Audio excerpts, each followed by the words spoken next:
Tahun 2026 menandakan pelaksanaan agenda pembaharuan dan pembangunan kerajaan dengan kesannya mula dirasai rakyat dan ekonomi.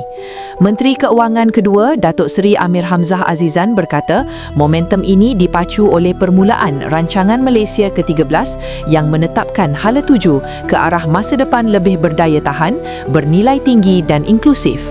Tahun lalu, kerajaan memperjelaskan hala tuju dasar, memusatkan semula kepada hasil yang mengutamakan rakyat serta mengukuhkan falsafah ekonomi madani. Dalam persekitaran ini, kerajaan menekankan tanggungjawab menyediakan kestabilan dan kejelasan kukuh supaya keputusan jangka panjang dapat dibuat dengan penuh keyakinan.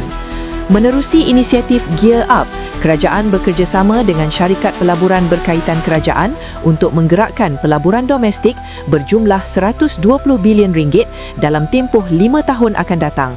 Modal nasional akan digunakan sebagai pemangkin bagi menyokong industri pertumbuhan tinggi dan bernilai tinggi. Ketika negara melangkah ke tahun melawat Malaysia 2026, kerajaan menyasarkan 47 juta pelawat dan RM329 bilion hasil pelancongan. Ia mencerminkan peluang besar untuk pekerjaan, perusahaan kecil dan sederhana serta komuniti tempatan di seluruh negara.